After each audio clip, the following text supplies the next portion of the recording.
So it's now my great pleasure to introduce our featured speaker, Mr. Adam Ortiz, who is the Regional Administrator for the Environmental Protection Agency's Mid-Atlantic Region, Region 3. As the EPA Regional Administrator, Adam oversees federal environmental protection efforts in Virginia, Pennsylvania, Delaware, Maryland, West Virginia, and Washington, D.C. As a dedicated leader in environmental stewardship, Adam brings a wealth of experience and expertise in protecting the environment and our natural resources. From his successful track record in driving innovative solutions as mayor of Edmonston, Maryland, to developing and fostering partnerships across the Mid-Atlantic region, Adam embodies the spirit of collaboration in tackling environmental challenges of our time. Ladies and gentlemen, please join me in welcoming Adam Ortiz.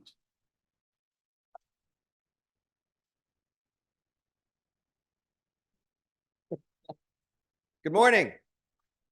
How's everybody doing? Great conference. It's such a pleasure to be here. And as the Colonel mentioned, I'm from Maryland. And I'm just pleased to say that I crossed the Potomac River into Virginia without any incident. My currency works, my credit cards work. And as I was leaving, Marylanders were like, hey, don't tell them our secrets over here, you know, Maryland, Virginia. I was like, I'm going to tell them your secrets, but I'm also going to steal some secrets and take them back and share them around, because the work of the environment is a team effort. You know, it's an all hands on deck moment, especially now with the crises that we have. And being here is such a pleasure because that's what this conference embodies. And I've been in this position for a little more than 2 years. And last year I couldn't make it. And Mike Rollband, director of Rollband, was like, "You're coming to the conference, right?" I was like, "Oh, I'm sorry, I have a conference." He's like, "Why aren't you coming to the conference? This is such a big deal." And then I was like, "Oh gosh, okay." I'm still learning on the job, and I'm not from Virginia, so getting the hang of things. And then this year, I was supposed to actually be here earlier in the week with our team, but my mom surprised me and visited. You know, she was like, "I'm going to a wedding in the area, and I'm just going to stop, and never mind me," you know. And of course, I can't abandon my mom. So there was a little bit of a worry that, that I couldn't be here the whole time, but it was kind of like my teenage years where it was like, "Mom, taking the keys to the car, going out tonight. I'll be back in the morning, staying at Jay's house. Don't worry about it. I'm not going to that party. I'm staying at Jay's house." But it was like, "Yeah, I'm taking the keys. I'm going to Lexington, Mom, but I'll be back on Thursday." But it was important for me to be here because we want to support everything that you do. And there's some concepts I'm going to share with you about how in our administration, the Biden administration and EPA under Administrator Michael Regan are trying to be the best possible partner to all of you. So, I know that there's a wide cross section of folks represented here. So who is from the NGO sector? Great. Academia. Great. Private sector. Excellent. Really cool. Government. Federal government. State government. Local government. Great. Utilities. Okay. All right. Thank you. Utilities. Anybody I forgot? Tribal. Tribes. Hey, Dana. Good to see you. But this is what it's all about. Because the challenges of the environment are so big. We need all the minds, all the disciplines, all the resources, not just financial, but also intellectual, cultural, the wisdom that we carry from our professions or our backgrounds to take on these challenges. The environmental challenges that we face are not new. Some of them are new, but many of them are decades or even centuries in the making, going back to the colonial era and before. So we really got to figure out how to untie some of these knots and try to prevent pollution and stressors in the future, stressors today, but also undo some of the stuff that we inherit from the past, and then pass on our work to future generations. I do want to thank, the folks who put this, not just the folks who put this together, but also want to thank Joe Maroon, because Joe, you've been a tremendous leader. You're sort of a founding father of this and also an alum, but you see the bigger picture. And it was such a pleasure being here also. Last night I was at the Marshall Library, such a pleasure to be there. And George Marshall is kind of a hero of mine. George Marshall, I did not know that he was a graduate of VMI. Does anybody know what the plan was that George Marshall came up with? Yeah. Marshall Plan, catchy name. What I admire about George Marshall is that he was behind the scenes. He was sort of the thinker. He had an assignment. He was chief of staff in the Army, and then had a special assignment from Harry Truman to rebuild Europe after the war. Tough job, really tough job. Even the bad guys in the country, the bad guys at the time, Italy and Germany. But he did it in a way that aligns very much with the theme of this conference. He did it in a partnership way. He worked with investors, he worked with banks, he worked with private industry, he worked with nonprofits, he worked with the Red Cross. He worked with not just national governments, but also local governments, and rebuilt Europe, created what was a big part of creating the world order that has provided security since World War II. So it was really an honor to be there today, and the lessons that he embodied are not just things that he did, but the best practices of how we live together in the society, and what's embodied in this conference today. So the Colonel mentioned that my background is included a stint in local government. I was mayor of a small town, and I just want to share this anecdote because I think it's appropriate. I served as mayor of the small town in outside Washington, D.C. in Maryland, Prince George's County, working class town. And in my first month on the job in 2005, the town flooded. And we're on the banks of the Anacostia River, but we didn't flood from the Anacostia River. We flooded from a severe storm event in the area, and all the stormwater runoff flooded the town. And that was shocking because that was a 100-year storm. But that flood event was one of 4 flood events that we had in 4 consecutive years. 4 consecutive years. And that was around the time of Katrina, and all of us were becoming aware that things were changing in a fundamental way, in a way that's unnerving, in a way that's disorienting, in a way that we may not be prepared for. But our little town, in a super working class town, majority minority, diverse in every way, people from more than 30 countries. We did like a little census in the town, several different languages spoken, and we're diverse in every way except we didn't have any rich people. It was like all working class folks. So the flood hit us really hard. And some people lived in basement apartments, and they literally lost everything.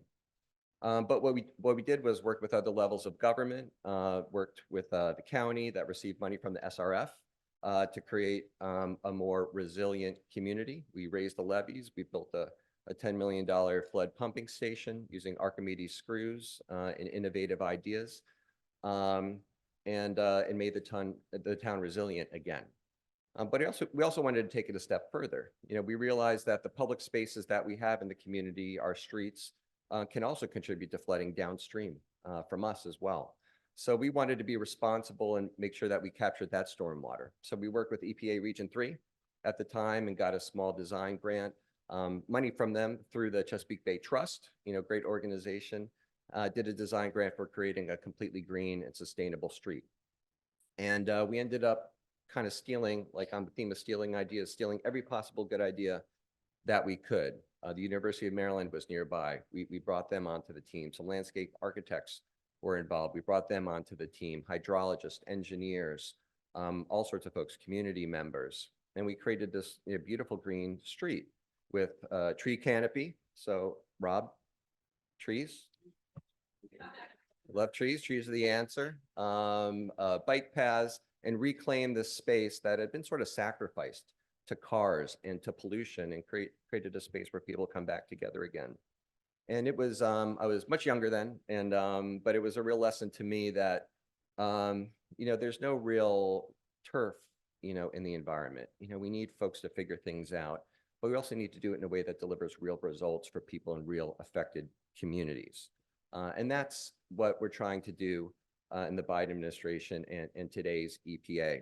When I first got this job, I was doing my homework and reading the financial reports and the audits and all that stuff, and we gave out about $400 million in grants every year.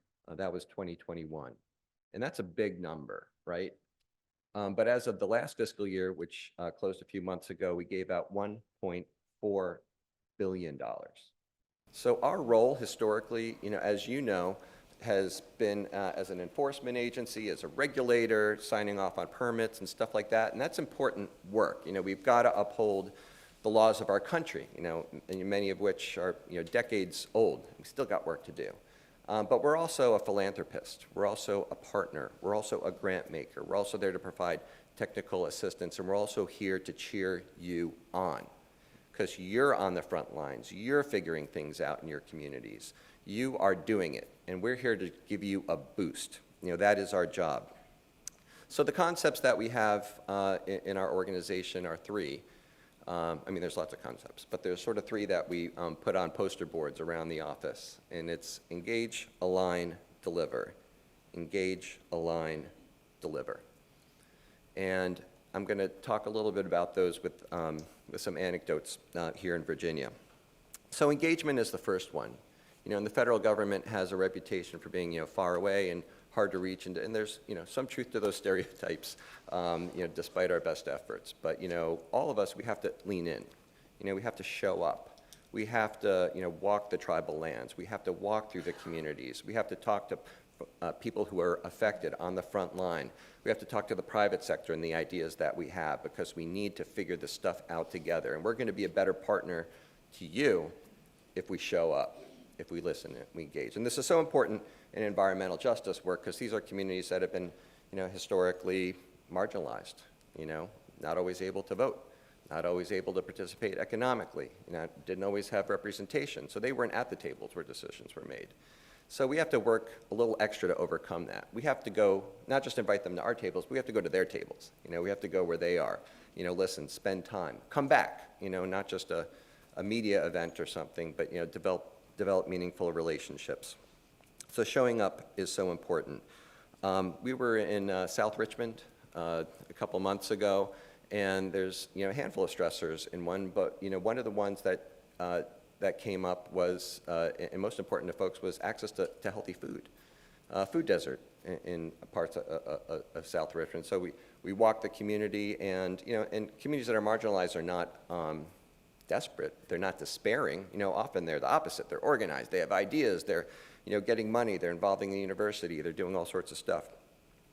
And as we walked around, they were really proud of a community garden where they're growing healthy food. They found a space where they can sell the food and provide food, and also, bring it in from other places, a food pantry for folks. And that little community garden was a grant, again, through the Chesapeake Bay Trust from EPA. And, we may not know all the details about stuff, but we're so glad to give them a little bit of a boost, and we're leaning in. We were also recently in Brown Grove in Hanover County. Sort of a textbook environmental justice community. Red line, marginalized. I-95 goes right through the community. 2 concrete plants, a landfill, a small regional airport, and a handful of other small uses. And walking around the community, again, they were proud. They recently were designated on the National Register of Historic Places for preserving their African American history, which is so powerful, and the church, which is the center of the community. And as we walked around with them, they're fighting. They're trying to change things, trying to do stuff. But it was only walking around and standing by the airport that our staff, really got a really good idea of how different it is in EJ communities. We could smell. It smelled. And in different parts of the community, there were different smells, particulate matter in the air from different stressors. And that has made us a little more tuned in, a little more focused. And the engagement piece, and this concept is going to get to my next one. The engagement piece isn't that we can do everything. We all know the federal government cannot and should not do everything, but we can be on the team. We are on team environment with them. We are on team environment with you. So, leaning in, we called Mike Rollband and told him about some of the concerns that we had. Engaging with Hanover County and code enforcement and others, we can help that community in our other concept, which is alignment. Align. We're on team environment together. Environment is not a political place. It's a partisanship-free zone where we come together and get things done across these artificial divisions that often divide us. So alignment, we can work together and figure things out. And maybe we can't give a grant to that, but maybe there's a philanthropist who can. Maybe there's a nonprofit that can lean in. Maybe there's a university that can help. So that's alignment. So that's important. We want to support our EJ communities. Some big stuff happening. We've announced an initiative called the Priority Engagement Communities Initiative, where we've identified the most impacted communities in the Mid-Atlantic region. We started off with 20, and that was a year ago, and now we have 38, I believe. And in all of them, we have a presence where we're reaching out and engaging, and some of them are represented by folks in this room. And there's a handful in Virginia, and I've mentioned two of them, but also Lambert's Point and St. Paul in the city of Norfolk and Newtown in Portsmouth. And there's probably others that will come online as well, but those are places that we're showing up. And it's a good time to do it because there's new resources for environmental justice. And many of you know that 40% of our resources under Justice 40 and the President's executive order have to go to disadvantaged communities. But on top of that, the Environmental and Climate Justice Program created by the Inflation Reduction Act provides funding for financial and technical assistance to carry out environmental and climate justice activities in communities like this. Congress appropriated almost $3 billion for this effort and $200 million for technical assistance alone. That's a serious investment. That's putting our money where our mouth is to try to correct these longstanding historical injustices. I also want to talk about engagement and alignment on the Chesapeake Bay. It's really, Governor Youngkin has shown tremendous leadership in fully funding programs, particularly the cost share program in agriculture, which we still have to make so much progress in, and has been, we appreciate his 2027 announcement yesterday, and we're going to support the state 100% in doing that. So although there's good stuff happening in Virginia and there's good stuff happening in Maryland, we all know that the favorite Bay topic of Marylanders and Virginians are Pennsylvania. Pennsylvania. So I'm going to give a report, an update, an upstream update on Pennsylvania. Virginia is the southernmost part of the Mid-Atlantic region. Pennsylvania is the northernmost. So when I first got this job in November, my very first in-person meeting, and we were coming out of COVID for maybe the 7th time around then, I was like, I want to meet with the Pennsylvania Farm Bureau. I want to go to them and figure out, what's up and how we can work more closely with Pennsylvania. And at the time, EPA was being sued by a number of nonprofit organizations in several states, including this one. First in-person meeting, drove up to Harrisburg, Pennsylvania, and sat down in a big conference room, wood-paneled conference room, big conference table, and they had members of their board of directors, their staff, and then a handful of folks from our team were there. And I was like, hey guys, mostly guys, I'm here new in this job, and I've got a tough job here. I've got to try to resolve this lawsuit, make progress on the Chesapeake Bay, and try to get all the states to really step up, to the extent I'm able to do that. And I really want your help. And I know that there's been this conflict, this adversarial relationship between agriculture and environmental folks for such a long time, but we got to get past that. And the response I got, and the president of the Farm Bureau, Rick Ebert at the time, said, Adam, thanks for coming. We completely agree. He said, I am a no-till farmer myself. I'm a co-founder of the No-Till Alliance in Pennsylvania. We have hundreds of members, and many of us promote and try to get the farm community to adopt conservation practices as much as possible. But there's something that's not happening here that's happening in your downstream states, is that we don't have an agricultural cost share program. And Pennsylvania has a staggering amount of farms, staggering, and they're small farms, like many of the farms here in Virginia. And many of them are plain sect farms, and that's, Amish and Mennonite and, cultural communities that don't have telephones. So I said, okay, we're on your team. We're on team environment. Let's go. What are we going to do? And they got a bill introduced, and I met with leadership. I met with the governor's office. I met with the secretaries, and not just me, but a whole coalition of folks. Anna Killius might be in the room from the Chesapeake Bay Cap. Anna. Hey, Anna. You're popular here. Who knew? Okay, that's great. But the Chesapeake Bay Commission members, also, met, and I was just like, hey, you guys, we need Pennsylvania to step up. Other states are doing some stuff. What can you do? And I met with mostly Republican legislators. I'm Biden guy, obviously. Mostly Republican legislators, and we got everybody on board, and they passed the first ever cost share program in Pennsylvania. They funded it to the tune of almost $200 million, and as of today, $150 million of that is programmed for farms. It's oversubscribed already, so there's tremendous demand. So Pennsylvania is stepping up. They also passed some other environmental laws, some fertilizer laws, but they are stepping up, and that's a big help, as you know. The farm stuff is tough. I know that there's panels and more to come. Sort of the two ends of the spectrum, the most rural areas and small farms, and those not point sources, we haven't quite gotten our hands around in the Chesapeake restoration effort, and also urban areas, stormwater runoff, MS4 programs, very expensive, and slower than we need. So we have to think of new ways to get these non-point sources to conserve more, to be more sustainable. So we're really excited in a program that we launched last year in partnership with the Alliance for the Chesapeake Bay and some other nonprofit organizations in a public-private partnership with corporations that source in the Chesapeake Bay watershed. So we announced last year a partnership with Hershey Chocolate.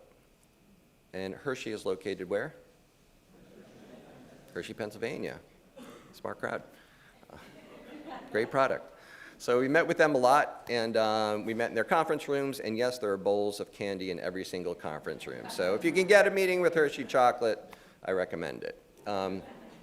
So we met with them, and at first, we were like, hey, you guys, you're iconic. You're a big mover in the supply chain here. You work with these small dairy farmers for your milk chocolate products and others. We want to partner with you. And at the end of the day, we have a 3-year pilot program where they're matching $1 million from us, $2 million for them to work through their supply chain to have their farmers have conservation practices and control runoff, mostly from cows, which is a big deal. So that's not the hugest amount, it just said $200 million for something else, to $2 million here, but it's the kind of practices that get to that multiplier effect. That one company can, in Hershey's case, affect potentially 600 farms in their supply chain in the heart of the upstream watershed. So we need to be creative and working together. But again, alignment, coming together, engaging, going there, aligning. How can we work together? How can we figure out this is what we bring? What can you bring? How can we figure it out? I do want to say we have tremendous partners with the leadership here in Virginia, across the board. We work very closely with Travis Voiles. We work very closely with Matt Lohr. We work very closely with Jamie. We work very closely with Mike Rollband and Jen Wally. We work very closely together because we have to be on the same team to accelerate and move forward. So, really close relationships. We talk every week and try to support each other. Man, there's so much good stuff here I'm going to be missing. But I do want to make that point. We're also working very closely with the universities. In the last year, we met with faculty and students and administration at the University of Virginia, Virginia State, Norfolk State, Hampton University, because all of them, have their own interdisciplinary approaches to the environment. They all get it. They all know that climate change, we need a thoughtful interdisciplinary approach, in addition to preparing our students for, the new work environment that they're entering. and environmental justice. We're all focused on environmental justice and also focused on the places that are close to them. We are working so closely with the tribes. We spend a lot of time with the tribes. We've stepped up our game substantially. Brian Hamilton is leading a panel here. I'm just the opening act, but he's the closer, talking about some of the ways that we're collaborating and supporting the tribes here, grants and technical assistance, to work with the tribes to help that connection. And it's not just for the tribes, but the tribes have so much wisdom to teach us. Think about, the rivers in Virginia. They're named maybe not always after the tribes, but after native words and language. Rappahannock, Mattaponi, Pamunkey, Shenandoah, Potomac, James, not the James, but the other ones. Yeah, not the James, Anna, that's from England. But that's a signal of the close connection, and the tribes live near the water. They thrive by the water. They lived in balance. So we can learn from them, and we want them to succeed. And then the last concept, delivering. Deliver. We have to show results to people that make a meaningful difference. And we can't solve every problem, but we can make progress on problems as we pass it off to the next generation of leaders that come after us. Now, we're doing a lot of work on brownfields, historic funds for brownfields, especially around the Hampton Roads area. These are places that are sacrificed lands to industry or military uses that are often right in the heart of communities, or right by the rail line, or right by the water. Those places need to be and are becoming economically vibrant again, places where people come together, not places where people have to stay away from, places where people come together in the heart of these communities as they revitalize. We're supporting school systems with clean school buses. I think next week we're making an announcement in Fairfax County to support their next purchase toward their fleet of electric school buses. So such a big deal. Nobody will let me off the stage without talking about PFAS a little bit. I'm running out the clock, so you don't have time for questions afterward. Just kidding. So we are having a session later today with Leslie from our team, and we're happy to take all the questions you have. So as you probably know, this week the Biden-Harris administration announced the historic first ever nationally legally enforceable drinking water standard to protect communities from PFAS. This is a big deal. We know, based on science, that the standard will reduce exposures for approximately 100 million people, prevent thousands of deaths, and reduce tens of thousands of serious illnesses like cancers, liver and heart issues, and developmental damage to infants and children. This is a major step that demonstrates our commitment to protecting public health by establishing legally enforceable levels. And we know that it's a really tough standard. Like, we get that. 4 parts per trillion for PFOA and PFOS. But we know that we have to take it on. We know the science tells us things that we have to respond to, and we do have a challenge that we have to meet. And the good news is that we're in it with you. So we're pledging historic funds.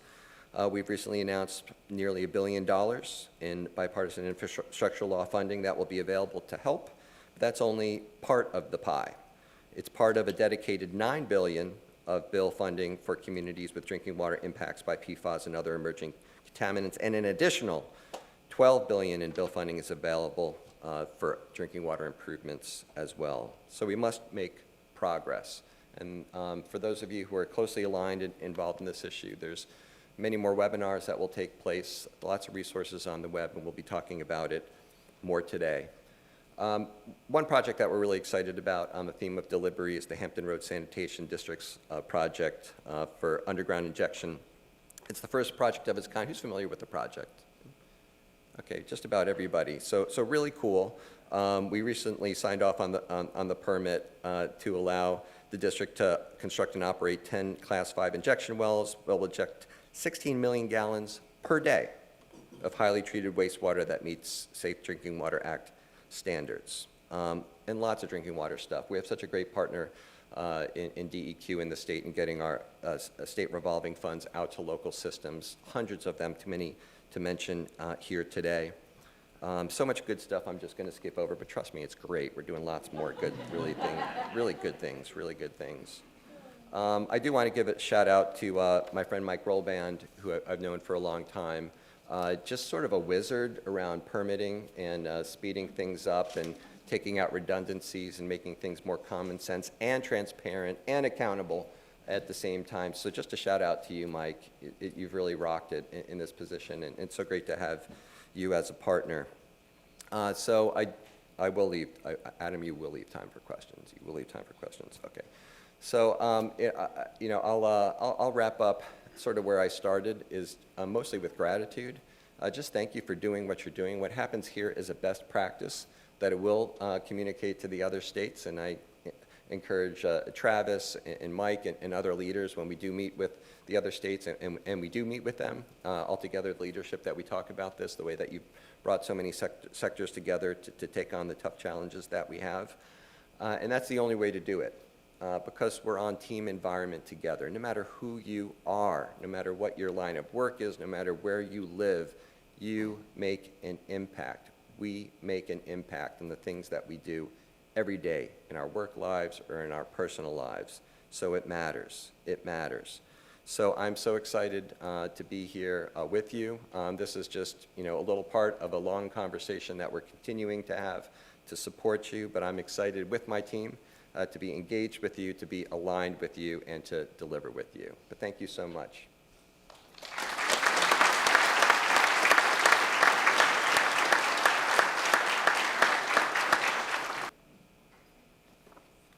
Hey, good morning, Kevin McLean. I'm the Chesapeake Bay Program Manager with DEQ. Thanks for joining us this morning. I appreciate the optimistic outlook on all things that EPA is doing and on the Bay. As you know, we're quickly approaching our 2025 goals for the Chesapeake Bay, and I'm wondering if you could speak to the decision with recent allocations of the Infrastructure Investment and Jobs Act funding. While a huge amount of that funding is going to the National Fish and Wildlife Foundation for their grants, and the funding that's coming to the jurisdictions is actually being cut. Could you speak to how that decision was made of sending so much of that funding to NIFWF instead of the states? Sure. Thank you. So everybody's getting historic resources. The pie is getting bigger. Some slices might be getting smaller in some cases, but overall, just the sheer size of the pie and the funding amounts are huge. NIFWF is just is for folks who, National Fish and Wildlife Federation is, they win a competitive grant to allocate funds for us to not just nonprofit organizations, but for more local projects that we couldn't otherwise fund. What we like about that program and others like it is that they can be more nimble and quicker and responsive and fund things that EPA can't. So for example, the Hershey announcement that I mentioned earlier, where we were very involved, but that grant actually came through NIFWF to the Alliance for the Chesapeake Bay for them to partner with Hershey on making sure that happens.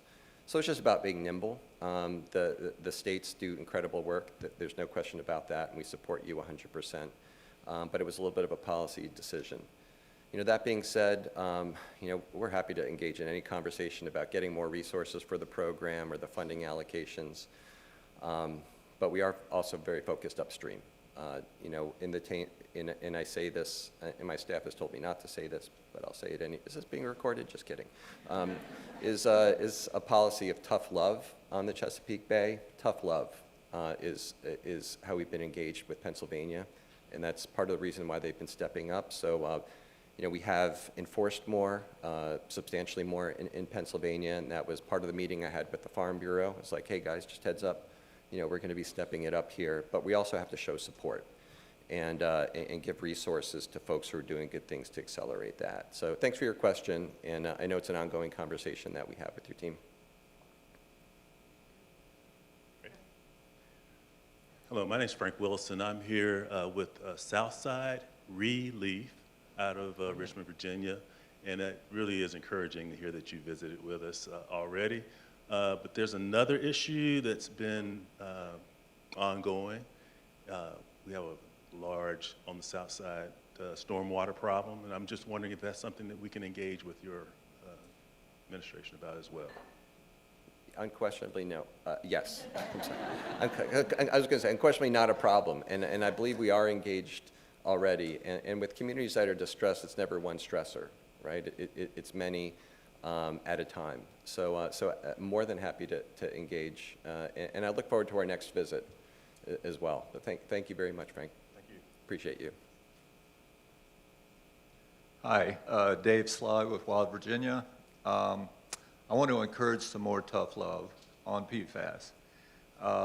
The measures to limit amounts in drinking water are absolutely appropriate, but we got to stop it before it gets there, meaning from wastewater discharges, industrial discharges, and biosolids.